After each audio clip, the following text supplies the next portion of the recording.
Hello, everyone. My name is Adam Cross, and I'm a licensed marriage and family therapist in Southern California. And today I want to talk to you about whether God wants to heal your symptoms or not.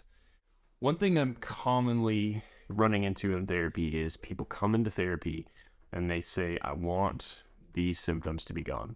I want my panic attacks to be gone. I want my anxiety to be gone. And when we start to really look at that, sometimes there can even be a hesitancy to go any deeper. That's right. Like, why do I have to talk about my family? Why do I have to talk about my past, my trauma?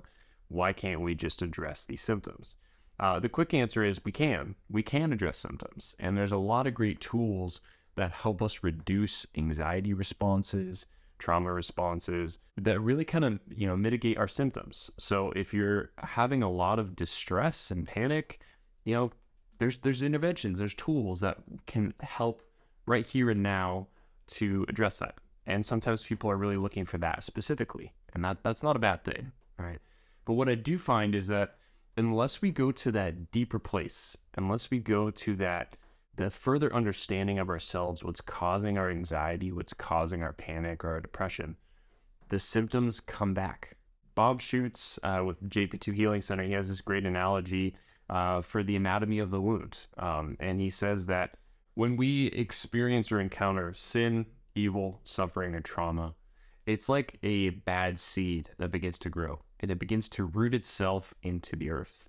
Our wounds, our experiences of sin, suffering, and evil are those roots, right? That grows into a tree. The trunk of the tree are these identity lies we have about ourselves, where we believe false things that God is not intended for us, that God does not believe about us, but we believe them as a result of evil, right? The father of lies, natural evil, plants in us lies about ourselves, about God. And then that trunk of the tree grows into branches, right? And Bob Schutz talks about those branches really are kind of vows of self-reliance. And from those branches are produced bad fruit.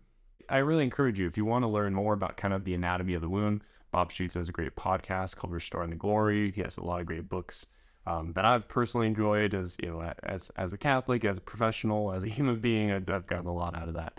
But from those branches, there's bad fruit. And in therapy, we can pick off the bad fruit, and that's good, right? We want to get rid of bad fruit. We want to ease people's suffering. But at some point, we also want to uproot that bad tree, right? That is essential to the healing process. God has not called us to simply have less negative symptoms in our life.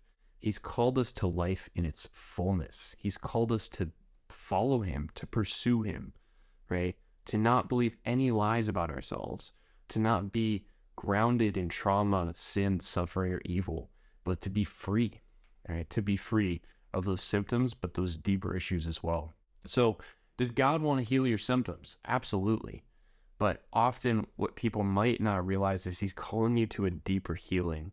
He's calling you to invite him into any brokenness, any distorted views of self, the world, and God.